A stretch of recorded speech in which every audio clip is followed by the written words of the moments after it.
Hello, everyone, and welcome to tonight's author talk with Kimm Topping. We're talking about their upcoming book, Generation Queer, which is really exciting. My name is Matisse Dupont. I'm the Director of Engagement and Advancement for the History Project. And just in case anyone is new here to the History Project, well, welcome. We are Boston's queer community archives. We're dedicated to documenting, preserving, and sharing Boston's queer history. So if you're at all interested in LGBTQ plus history, please be sure to follow us on social media to learn about our upcoming events. And you know what, tonight I want to plug our newsletter. If you're not signed up for our email list, please join our email list. Which I've just linked in the chat. And my other plug for tonight before we get started is just to say thank you for all of your support. We're a community archives that is funded partially by community support. And so any donation to the History Project directly supports our mission to document, preserve, and share Boston's LGBTQ history. Gifts of any size will help us do that. So you can make a donation here at historyproject.org/support, which I am once again putting to the chat. With all of the plugging aside, now on to tonight's event. It is my pleasure to introduce to you all our featured author, Kimm Topping. Kimm Topping is an educator, historian, and an artist. As the founder of Lavender Education, they lead a national initiative that celebrates LGBTQIA+ history through arts and education programming. They currently serve as a lecturer on education at the Harvard Graduate School of Education, specializing in gender and sexuality studies.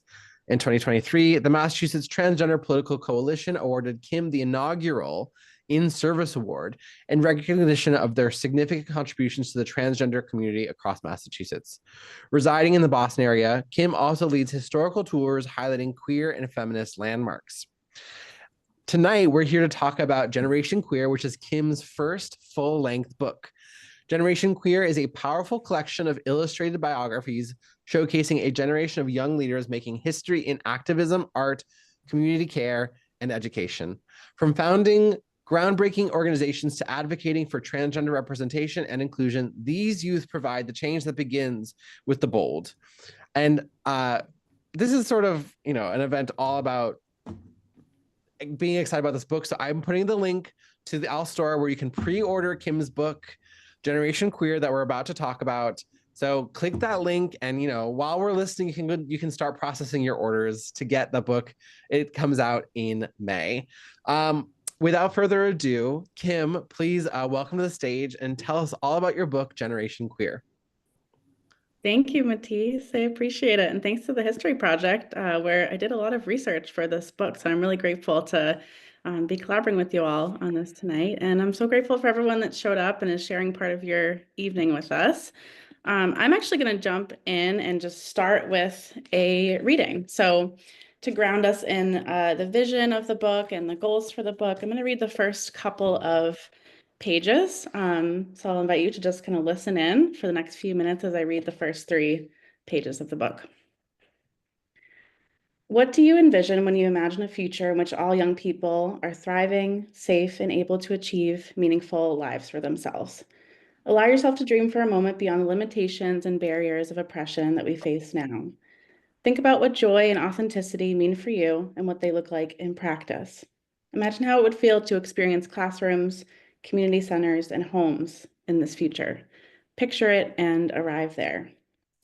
It doesn't take much imagination or far-fetched thinking to envision this world, considering that young people have the answers and have been shouting them for generations. The future that young people are creating the roadmap to is inclusive, is a future where all of us can bring our full selves, languages, families, and histories into every space and relationship. There's no need to code switch or suppress ourselves. This future is anti-racist. It acknowledges that so much of humanity's collective knowledge is rooted in Black, Brown, and Indigenous communities and all people of the global majority, and that reparations are owed to BIPOC communities. It is freed from genocide, ethnic cleansing, and all forms of violence, while the truths of these harmful histories are not censored or erased. Stories representing all of humanity are available. This future is accessible for all neurodivergent and disabled youth, and systems are built by and for youth, not just with them in mind. Education is celebrated and everyone has access to the information they need, like comprehensive sexual health education. There are sustainable solutions to climate change and the harms of capitalism. It is a future with safe, affirming homes and access to housing for everyone. Access to basic human needs like food, clean water, and health care is abundant. This time we're envisioning is free from gun violence, police brutality, and sexual assault. This future is safe, it's loving, and it's made possible through collective forms of care. It's transformative and it's creative. This is the future the youth featured in this book and so many others are working toward. This book is a love letter to the many generations of queer and trans youth who have committed their time and energy to demanding a better future for themselves and for humanity. They have thoughtfully and intentionally built upon the legacies of so many trans and queer ancestors before them in order to bring that vision much closer to the present tense. It is also a commitment from older generations. We will partner with Gen Z and Gen Alpha. We will not just stand on the sidelines and say, the youth will save us. As you read the stories collected here, I hope you'll be reminded of the many ways we can celebrate the past, create the present, and envision the future. This book is an affirmation that there are so many people like you imagining similar solutions. An assurance that you are not alone and never have been. A call to action to respond fearlessly to the legislation and systems that seek to erase us and to create and build better ones. A promise that there is care and love for you in this world and for so many people like you who share in your longing for a better future. Generation Queer is the first collection of illustrated biographies about queer and trans youth who are leaders in social change. From Trinity Neal celebrating self-expression and family in her first book, My Rainbow, to grassroots organizer Lillian Lennon advocating for trans leadership in Alaska, to Samir Jha providing education to teachers across the country, and many more, these young people are shifting cultural stereotypes about who is allowed to lead. This book is all about the brilliant and compassionate leadership of current queer and trans youth activists. It's a celebration of how youth today are applying queer as a verb, as in queering, education, organizing, and the arts. These are the three types of activism we'll explore in Generation Queer. Young people are creating a culture of radical self-expression, community care, and meaningful social change. Each story shows us what can happen when young people lead with a megaphone, with their camera, or at the front of the classroom. Their stories deserve a spotlight, and while they have many accomplishments to come as they grow, we should not wait until later to celebrate them. The contributions of youth are meaningful and worth our attention, especially right now. So thank you for listening. Those are the first few pages of Generation Queer. And I'm very proud of how this book has come to be through so many interviews and conversations with young people and queer and trans organizations across the country.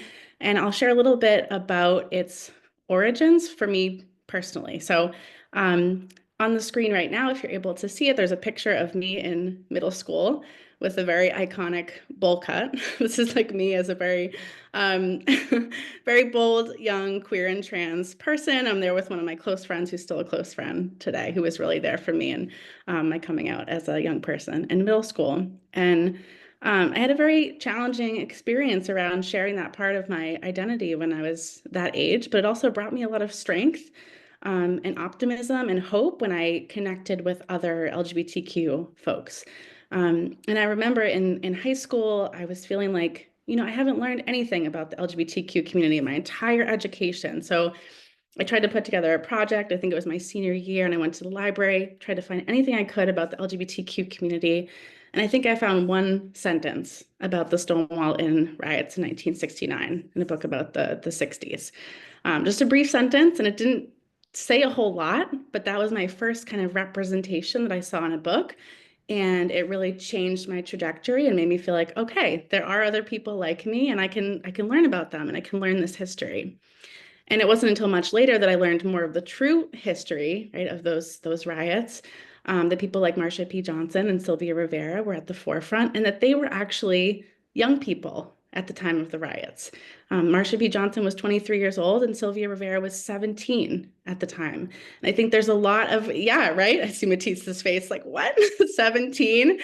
There's a lot of credit that's due to all of the young organizers, the youth organizers who are foundational to the LGBTQ liberation movement. So Throughout my career so far, I've really been focused on mentoring LGBTQ plus young people, creating spaces for young people to be themselves, to explore their identities, to connect to their history, to their community, to find those spaces to be together, as well as working on policy and education that helps improve the state of access to LGBTQ history, and then finding other accessible ways for people to learn history, whether that's through walking tours or publications that are accessible. I love creating things that are really accessible to as many people as possible, because there shouldn't be barriers to us being able to learn our history, as I'm sure you all are just as passionate about. So here is a quick preview of some of the young people who are featured in the book, the organizers, artists, and educators. As I mentioned, there's 3 different sections to the book. Each has 10 different biographies, and then there's a concluding chapter that celebrates a particular protest from March of 2023 by Queer Youth Assemble.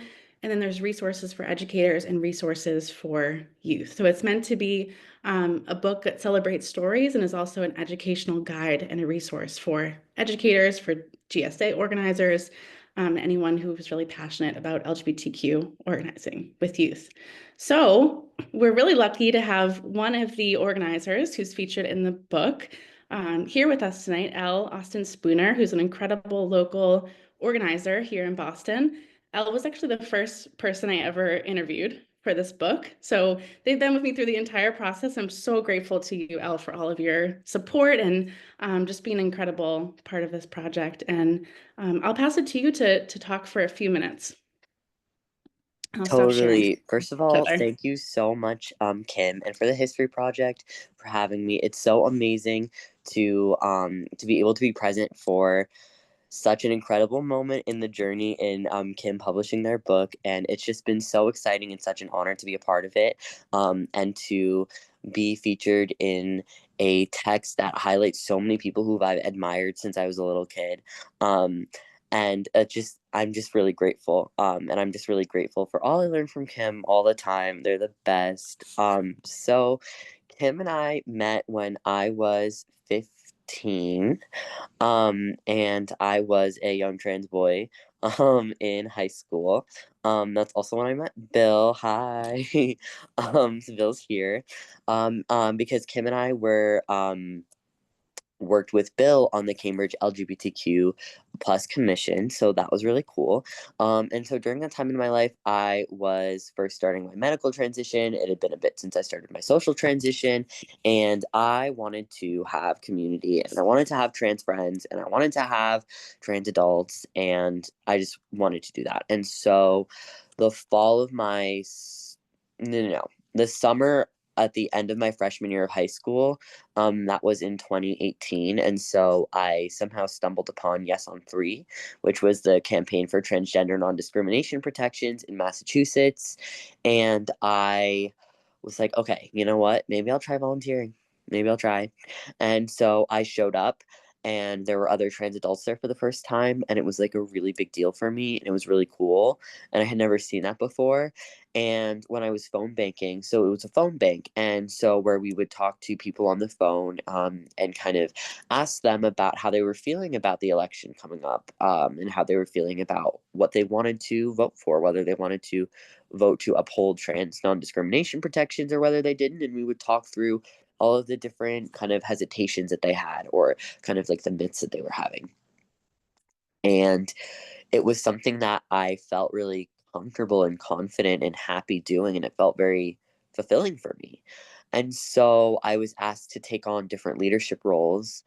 And by the time September came around, I was leading a Get Out the Vote site, and I was the like whatever, like one of like the program managers in the state, and I was like running a site, and I would do this after school every afternoon, and I would get home at midnight and do my homework, and it became a huge part of my world, while and also like an escape from difficult home situations involving addiction for me. And so it was a really big deal for me, and really helped me find adults who were really supportive, who were really safe, that I could be around. And it really meant a lot to me, and it felt very empowering, for me. And I think something that I think was a really big takeaway out of that experience for me is that, um, people um, people have so many misconceptions and so much judgment about trans people before they've ever even met a trans person before, and they don't understand how they can sometimes build a rapport, conceptualize how they can build a connection with trans people. On the phone with my phone banks, I had a very specific way of going about it that was compassionate and based on building rapport. And by the end of the call, we might be on the phone for 45 minutes, walking through all the myths and misconceptions and stories and about why trans people are really scary and why trans people are going to hurt them. And talking about empathy and accessing things about them they might see in trans people in almost like a quasi therapeutic way for them. At the end of the call, I would disclose that I was a transgender child, and it's not something that they were expecting. And so I think that they had made their first relationship and connection with a trans person, even if it was for a half an hour, who they kind of had their trust in and who they could share vulnerable things about and who they could talk through hard things. And then I think that was really helpful in changing hearts and minds. And so how I want to bring that forward into the future, because of all of the horrifying laws and discrimination against trans youth, particularly around sports and healthcare, is by, I think, really relationship building. And also, I guess I would implore people who don't identify as transgender to think about how you can build relationships with the other cisgender people in your lives who might not feel okay about trans people and trans rights, and how you can really establish that connection and utilize the co-identity you have as cis folks to really help bring them along. And because I really do think that that sense of connection, especially from people who aren't trans themselves, can really help bring people along. And so I'm just really grateful for all that I learned on that campaign, and I'm going to have continued to fight for trans youth with working for the ban of conversion therapy in Massachusetts, and other gender marker bills, and recently speaking at the Supreme Court for the Supreme Court case for youth in Tennessee. And I'm just feel so privileged that this is something that I get to do with my time, and I'm just so grateful. And so I just feel a lot of gratitude for that. And I'm so excited to read the book Generation Queer when it comes, so I can learn from all of the cool youth activists in the book. And I'm just really excited about that. And I feel hope that we'll figure it out and trans people will pull through, because we always have. Thank you so much, Al. I love the casual inclusion of spoke at the Supreme Court. It's incredible. That's amazing. Can I ask you too, just quickly about, I'm sure people on the call might be familiar with Bagley, but the work that you do there currently. I know there's speaking, and I'm sure there's other stuff that you're up to there too. Yeah, totally.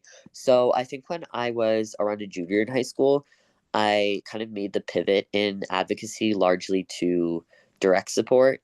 Um, the reason why I made that choice is because laws and legislation is really important. And also, a lot of the times, trans people, particularly low income trans people and trans people of color, are still houseless and being kicked out of shelters and don't have food on the table. So, legislation is not going to change that. People are still out on the street and they're cold at the end of the day. Like, even if legislation is like trans people can be in public spaces, that doesn't make a lot of tangible change for people's daily needs. And so Bagley is a youth-led, adult-supported community center for LGBTQ people. I think if I remember the statistics correctly, 94% of the people Bagley serves are transgender or non-binary. And I'm a peer leader there. So right now I'm the intern for stabilization and success. And so what I do is I work with the youth primarily experiencing houselessness, like trans youth experiencing houselessness, ask them what they need and create a budget for and purchase all the items that they want and need, that they express that they want and need. And also I like help organize and stock a direct supplies closet. So if you need everything from towels to shampoo to cologne to clippers to get your gender affirming haircut to Q-tips to like hundreds of items, and we make sure to keep that stocked with what everybody needs. And I also help manage the Bagley Boutique, which is a giant clothing like space in our community center where youth come in to get clothes for free that are gender affirming. A lot of youth do like a runway in the middle to show off the new clothes they got.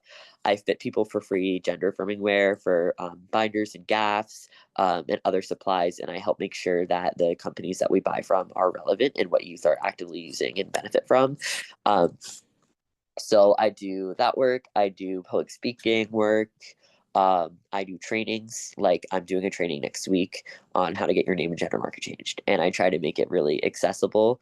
So I'm doing everything from a walking tour of how to get to the RMV to I'm doing TikTok interviews with notaries, trans healthcare professionals, where it's just like a fun way for them to talk through like what actually happens when you go to the court. Like, let's break it down. So I really like to focus on educational content and just helping people get what they need.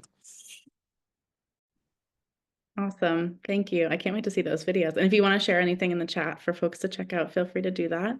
And Matisse, I saw that you put an event in the chat. Would you or Joan want to say anything about that collaboration with Bagley? Sure. Let me just pull myself up. Elle, it's so great to have you here. Thank you so much for taking the time to come be part of this. Really, it's so awesome to hear from you. But yeah, we're doing Bagley's doing Quack Back, which is bringing back it's queer like youth activist college is what they're calling it. So it's classes on like how to do activism, and so there's an opening event for this semester's classes on January 30th, and Joan and I will be in attendance to talk about the history of queer activism and sort of inspiring people about how we can learn from the past to sort of move forward. So we love Bagley. We're going to be with Bagley on the 30th, and we hope you can come too. Amazing. So excited. Great. Thanks for sharing that. I will just close here before we open it up to questions and moving on with a couple themes that emerged across all of the interviews. So there's about 35 or so interviews included in the book. And there were some really distinct themes that came up in all of the conversations. So the first one about possibility models. So people are probably familiar with the term role models, and that can really put someone on a pedestal and have an expectation that they're going to be perfect. And an alternative to that is this idea of a possibility model, which is something that Laverne Cox talks a lot about. And it's really about seeing people who share identities, experiences, culture similar to you, seeing them achieve something that you hope to achieve for yourself as well. So a lot of the interviews included time where we talked about who are those possibility models for you, who are those people that you look to as models of possibility, of your future, seeing your future. Right, for a lot of us, I mean, I think about, myself growing up, I didn't see any models of myself as an adult. I didn't know I was going to become an adult just based on not having access to seeing adults like myself. So giving us that hope and that optimism. So Jess here, she talks about for queer youth, the importance of seeing those models. So I'll just read what she says here. She says, for queer youth, just don't get in your own way. I feel like it's really easy to subscribe to what society tells us we can be and what society tells us that we can do and achieve. If I could go back 10 years and tell her everything that I've been able to do, I probably wouldn't even have listened. It's definitely hindsight, just trying to get in your own head and in your own way because you're capable of more than you can, more than you even thought possible. So many of the interviews include examples of who they turn to for inspiration, mentors, people who've been really influential in their lives. The second piece was about celebrating joy. A lot of narrative stories about LGBTQ people can diminish us to pain, to suffering, or to only our identity. And I felt like it was really important to celebrate each person as a human, to celebrate their humanity and what brings them joy. So a couple of the quotes here, one's from Mari, and they talk about someone in their life got them an ornament for Christmas with their chosen name on it. And it was just a very small gesture, but it was really meaningful for them at that point in their life. And then Faith here, I'll read their quote. They said, My work in activism can get really heavy and depressing since my expertise is in gun violence prevention, human rights, and voting rights. For self-care, I've learned that writing poetry and reading have been my favorite creative outlet. Reading books with queer representation and publishing poems with aromantic and asexual representation has given me another replenishing sense of purpose outside of activism. This is Mallory here, who is an organizer in Florida and has been in California as well. She's an incredible person and documents the lives of Black trans women who have been murdered through her podcast. And in this part of the interview, she talks about the importance of maintaining hope. And she has this saying that she says a lot to herself and to others. She says, one of my favorite sayings is, be better, not bitter. I've had things said about me for race, gender, HIV status. And if I let those things deter me, I don't think I'd be able to be here with you. So that is always just my message of hope to all of our queer and trans youth to continue to persevere, keep that resilience, and maintain that tenacity. And then finally, the third theme I'll share here is about growth mindset and collective power, which is really relevant to what Elle shared about being open to having conversations, to getting to know folks, building empathy, taking that time to really understand someone's perspective. Soma Holland, who's an Indigenous organizer in New Mexico, says, I feel like it's so important for us to keep imagining the collective future together. Liberation will only happen if we bring everyone with us, even those people that think of themselves as separate from us. Okay, so I will pause there. I think Matisse is going to ask some questions. My information's here if you'd like to reach out at any time, but I'm looking forward to talking with you all for the rest of tonight.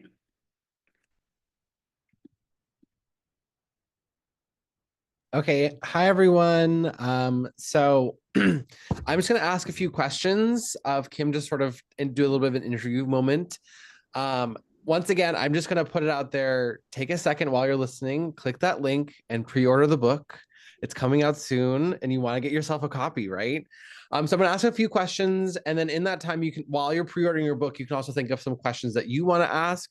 We'll open up for an open Q&A in just a moment. But we also are going to save a little time at the end for a big announcement that Kimm and the History Project have going on. So just stay tuned. Don't run away yet. So Kimm, I have my first question as I was listening to all of this was, there's 30 youth in this. How did you find all of these amazing people? Like, what an incredible collection. How did you go about selecting these 30 youth who you were featuring in this book? Yes. So I just went back yesterday and looked at all of my research, and I think there was like 150 names that I started with, just researching, LGBTQ organizations across the country and who were the youth organizers there at the time.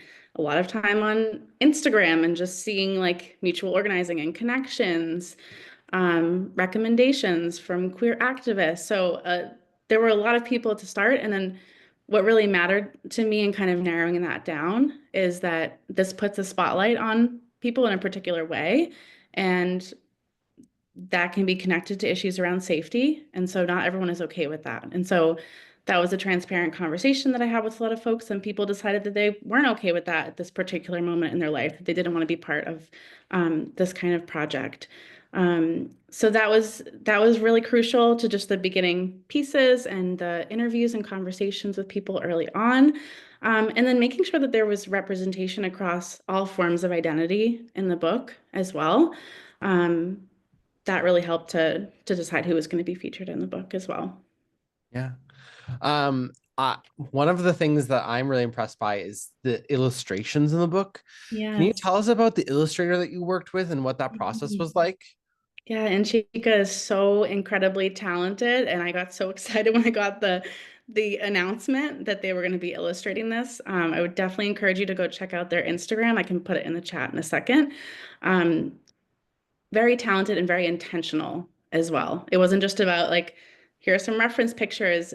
They actually went and researched each person on their own to try and represent the things that really mattered to them. So you'll notice through the illustrations when you see each biography, each young person has kind of something behind them, and it represents something that they really care about and value. So seeing those illustrations was really powerful because I feel like they just did such a great job at capturing each person as, a full person beyond their activism as well.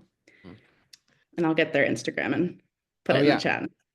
Yeah. L, can I put you on the spot again and ask you a question really quickly? Absolutely. Here, I'm bringing you back up. Yeah, What was it like for you to have your image and your story illustrated and captured in this book? Like, what does that feel like to you? absolutely. I would say, first of all, it is such an honor and it's like such an experience that, like, I don't think of myself often as like an activist, or that like things that I do matter or impact people in a significant way. And so it felt really definitely like surreal, for sure. Especially because like a lot of people in the book are people who I've looked up to for a very long time. Um and like I grew up in the like Gavin Grimm era when he was advocating for trans youth to be able to use the bathroom, and like those were stories that I read as a kid, and I was like, he's so cool. Um and so I think another thing too is like when I saw the illustration, it was so gender affirming. I had no idea that the author, that they like research people, because I was wondering like my favorite color is purple and my favorite shape is stars, and my aesthetic is stars and purple. Like that's convenient. Like, you know what I mean? That's a really interesting overlap there. I love that. I And didn't know so that.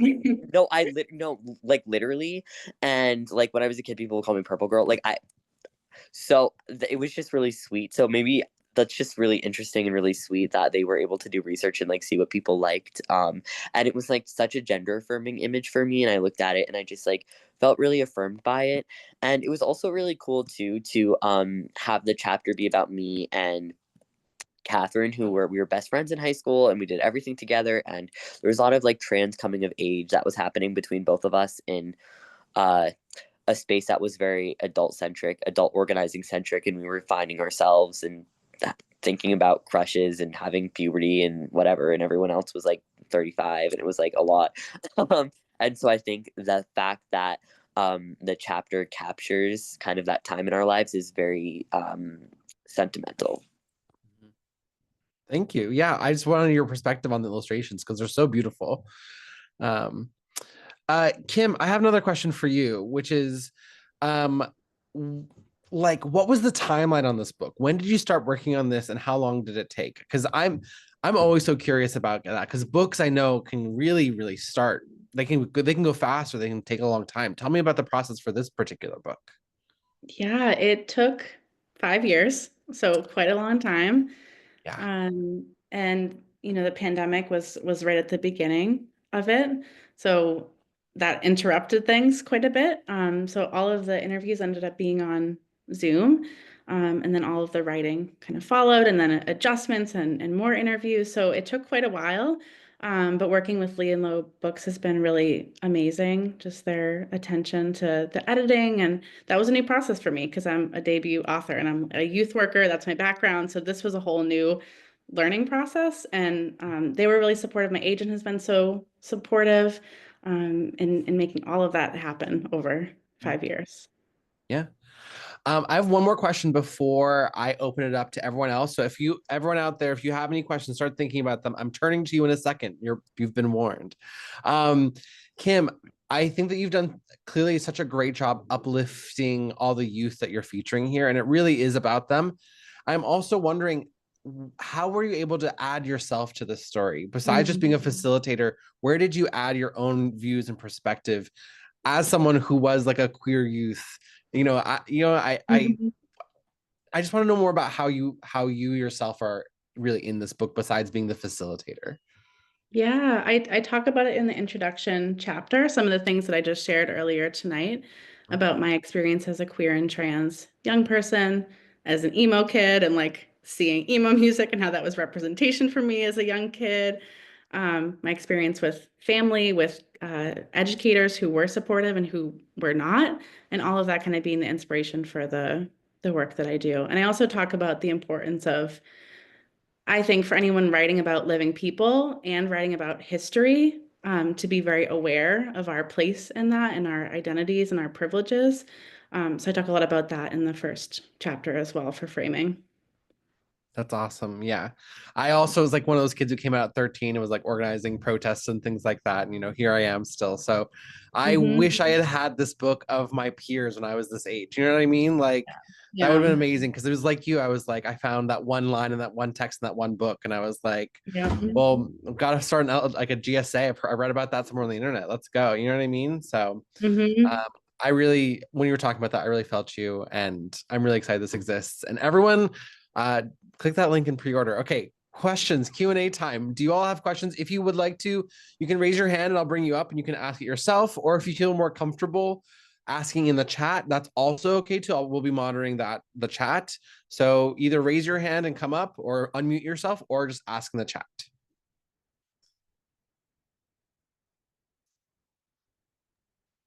Got a bravo, Kim from Kathy. Thank you, Kathy. I'm so happy you're here. I have a question. Can I jump in? Yes, of course. Let me just spotlight you. Okay. Here you are. Okay. Well, thank you. I have so many thank yous. I have to say this arrived, the invitation to this event arrived as I'm a professor at Merrimack College and I'm teaching 2 courses a semester, an LGBTQ history course and a social movements course. And your book it sits right at the apex of both. I'm also a huge fan of the History Project. I've worked with y'all before. I think what you do is so, so important. But here's what I wanted to ask you. I know how to teach my LGBTQ history class, even in this really repressive, politically charged moment. Because of course I'm looking a lot at the past with an eye to the present and how to use the past to think about the present. But my social movements class, I'm struggling but thinking about how to help students feel like in this repressive moment where all kinds of rights are being taken away, that it's still that we still have, and that we are about to have this crazy regime, and I'm using that word deliberately, that we can still make change, right? And so I'm sad your book is not available till May because I'm teaching now, but I'm going to use it a lot in the future. But I'm wondering what kinds of advice you or L. Austin might have, or all of you might have to help young people, college students, and others think about, because my students are struggling with how can we be a force for change in this moment. When it doesn't feel safe, when gun violence is everywhere, when rights are being taken away, when DEI is being eliminated.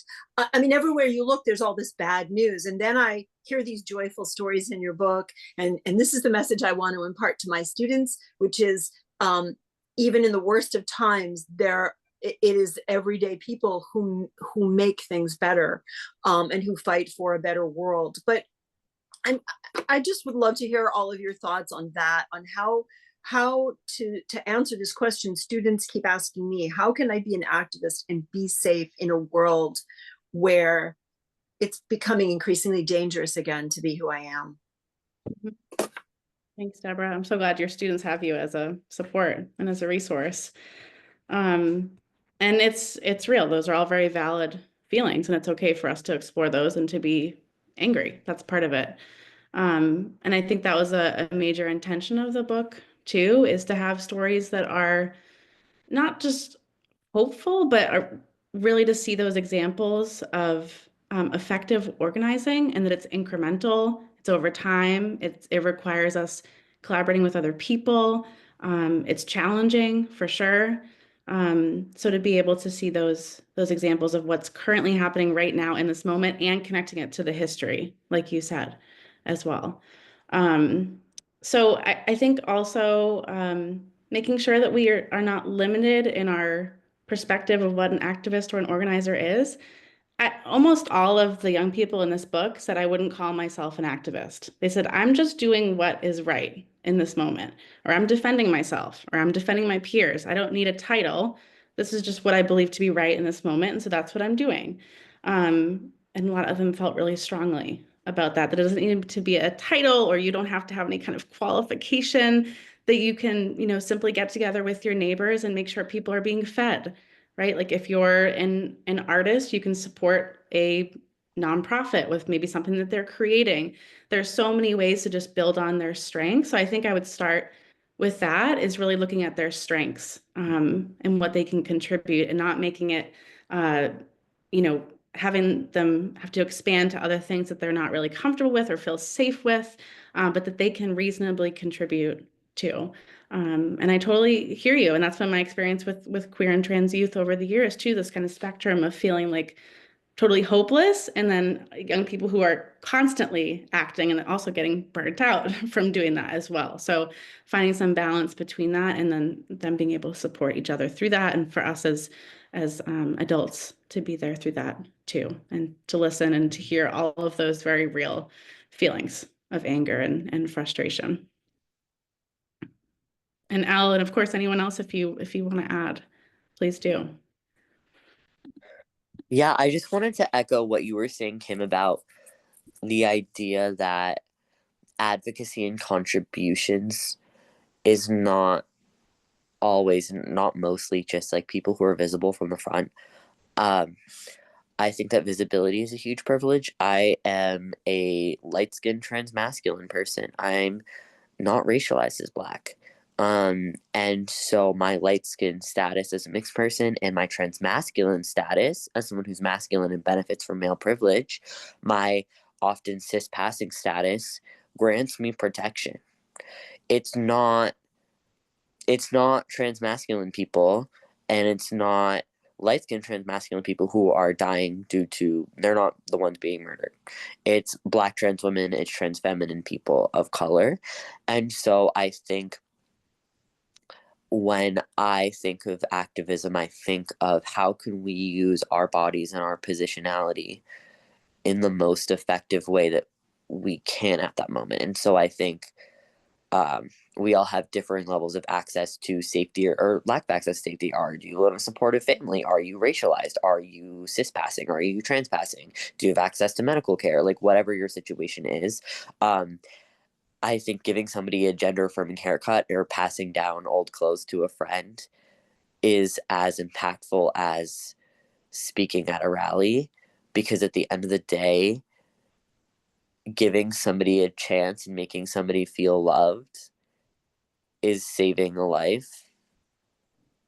And being visible is important, and also that they're just different. Like, they're just different, and so I don't think that being public and loud and having a speaker makes somebody's work more important or meaningful. And I just really hope that people are able to internalize that, and to both think about what they need for themselves, because they are members of their own communities, and also recognize that what they do have to contribute is both legitimate and beautiful.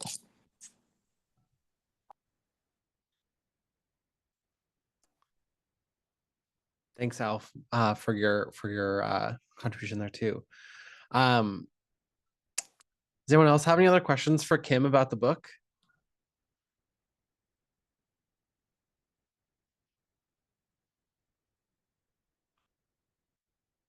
I have a question. Yeah, please, out here, bring it right back up.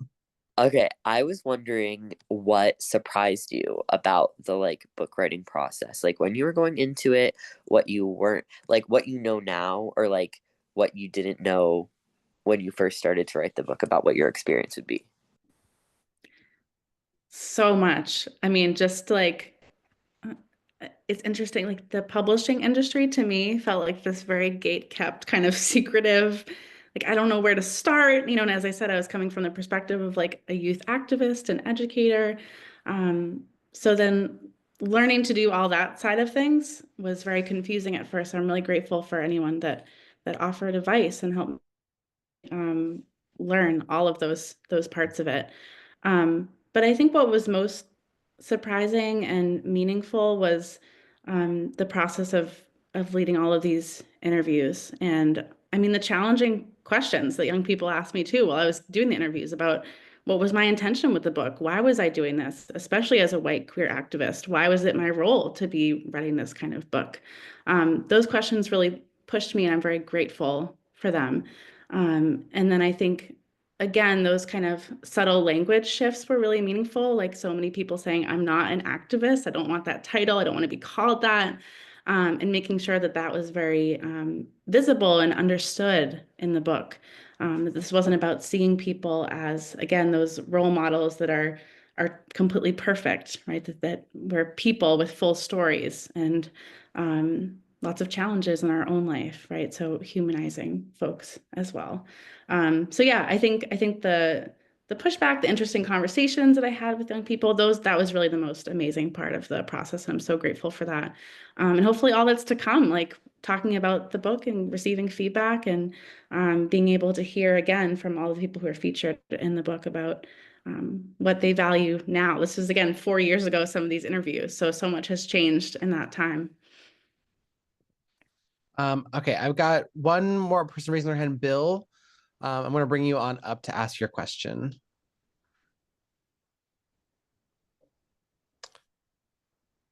I had to There you unmute go. myself. Hi, Kim. Thank you very much for Hi, writing Bill. the book, and thank you for giving this talk. When you were giving the slideshow part of your talk, there were a lot of the illustrations in there. And then when you were talking about the illustrations, I was like, wait, can we go back and look at those again? Or if Yeah. you have the book, hold up some of the ones, because I want to see them again or Yeah. more, having heard what you said. Yeah, let's take a look. So here are some of the illustrations for the biographies. So right now, this is the advanced reader copy. So everything is in black and white. But the final book is going to be in a lavender color palette, which was very intentional given the queer history of the color lavender. And there's L's purple stars. Yes, exactly. Yep. Yep. And there's so many other great people here. So again, you can see like the illustrator really pulled out some themes and put things on the shirts too. That was a lot of the illustration process too. So Meg Lee actually creates these shirts that say "Protect Trans Kids." So that's their shirt that they've designed. You've probably seen these shirts around. So that's there, and it's also on the front cover of the book. Here's Meg. As well as Soma with a shirt that says "Protect Trans Kids." And you can see Ella on the screen now has a shirt that says "Black Futures Forever." She really advocates for Black queer people. So that's central to her story. Thank you. Yeah, the illustrator is amazing. And once again, here, I'll grab the link again. If you all want to see more of this illustrator, let me put it in the chat here. We're just about out of time for Q&A because we have a really exciting announcement that we want to share. If we have more time after, we can come back to answer more questions that were put in the chat. But we have some big news. But before we do the big news, everyone, once again, if you haven't yet, go ahead and click on Alstora, and you can start getting your pre-order ready. I'm just going to take a moment. We're going to pause.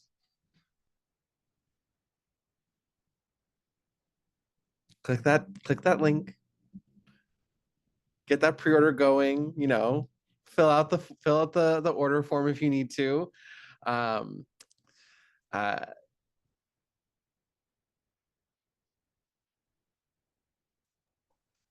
Is the book not available till May, or if you pre-order now, can you get an ebook copy earlier? I'm going through something similar with something I've written, so I'm curious if you're. Yeah, it's released May 27th. So if you pre-order now, it should arrive around that time, but it won't be available until May 27th. Yep. Well, we actually have an interesting way to get your hands on the copy of the book a little earlier if you wanted to. So Kim, can you tell us? We have a big exciting thing to share. Do you want me to introduce it, Kim, or do you want to introduce it? Well, I can get it started, and if you want to share tell more. us. Yeah, go ahead and get it started. Yeah, so the History Project and I are collaborating on a 3-part course, and it's an opportunity to learn about all of the work that historians do to share and present history. So we'll learn about archives, oral histories, things like walking tours and forms of public history.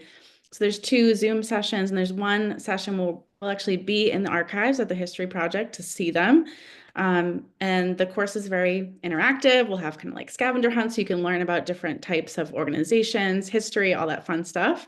So that's coming up in a couple months. So it is limited. There's only 12 seats available. So we're in, so we are going to be, we're really, really excited to be bringing Kimm and all the students in on the sort of the second session of it. So it is virtual, but it's also partially going to be in person. So, and at the in-person archive visit, people will get a signed copy of Generation Queer. And so that's really exciting that we're going to be able to, the publisher is able to provide that for us. So if you are looking to get a copy early in the beginning of March, months before it comes out with everyone else, and it's going to be signed by Kimm themselves, you know how to sign up for this class here. We got the link here, how to do queer history. We're really, really excited to be doing this program. And we're really hoping to get our full cohort of people to come sign up. It's going to be really exciting. Kimm is going to be teaching a sort of like an introductory course on sort of like an overview of the topics and the different modalities of how to do queer history. Week 2, we're going to be in the archives in person, so you can, come in and actually see real life materials of queer history and how to do it. The 3rd week, based on the archive visit and people's own interests, people will have a moment to do some, like basically some homework and some self-guided studying to create their own queer history projects. And then the 4th and final week, everyone will get back together, share what they've been working on, and sort of talk more about what they've been working on in their queer history project. So everyone can kind of do a little share out of what they've been making. So we're really hoping this is a great way for people to like learn how to do queer history, but also have a hands-on in archive, like in-person time with the materials that they want to be working and doing history about. Kimm, is there anything else that you wanted to share about how to do queer history? I love it. That was a great overview. I'm happy to take any questions if people have them. Does anyone have any questions about how to do queer history?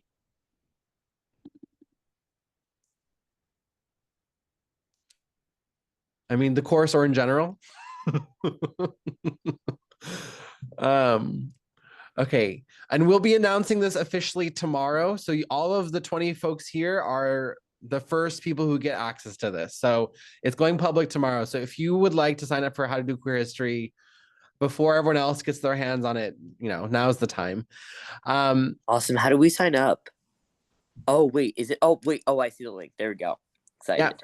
Yeah. You click the link and then you purchase it. You purchase your sign up through Kimm's website on lavendereducation.com. And you'll get like a 30-page workbook in advance that's going to be digital. You'll sign you up for all the Zooms. We'll get you a slot at the archives. It's going to be really, really fun. And we're so lucky that Kimm wants to kind of partner with us on that. So yeah, pre-order the book, or if you want to get your book a couple months early with a signed edition, sign up for how to do queer history. Really exciting. Okay, we had a couple more questions just about Generation Queer that we weren't able to talk about in the chat. Is it Key or K? K Martins asks, what was the most enjoyable or rewarding part of writing Generation Queer? Thanks, Key. I think putting together all of the biographies after doing the interviews and then sharing them with each person. So for each person that was interviewed, I shared, I think, 2 or 3 drafts at least, because I wanted to make sure it was a positive representation of them, an accurate representation, that it felt good when they were reading it. They felt like, okay, this is really about me and what I care about. So having that kind of back and forth and hearing that it did feel good for them, or maybe they wanted to change something, that process was really, really rewarding for sure, to build that relationship and build that trust with each of the organizers in the book. We had another question that got messaged to me, but is for the group. It was from Deborah. Where is it again? Sorry, I just need to find it. Why do you think that the young people don't want to be called activists? Deborah finds this very fascinating. Can you talk more about why that might be? Yeah, because I think it's a title that's put on them rather than claimed for themselves, is what, people have shared with me. And Skylar Baylor, who's featured in the book, he talks a lot about this in his public speaking. That he, for example, was just trying to be a young person, like swimming on a Division I team at Harvard, and suddenly his story was in the news, and he was dealing with, transphobia and all of this pushback when he simply just wanted to be a kid and do what he cared about, right? So I think the impetus for a lot of the activism is that's where the frustration part can come in, right? Because you're just trying to be a kid, exist, live, and that's being prevented by anti-LGBTQ legislation, by unsupportive family members, unsupportive schools, whatever it might be. And then, of course, you're pushed to act. And I feel the same way too, like as a young person having to be forced really into that role of advocating for yourself around things that should not be an issue, right? It's just a part of who you are. So I think that's kind of the tension with that term. Not that there isn't pride in being an organizer, for example, but that it can be a label that's put on us in times of really challenging oppression and discrimination.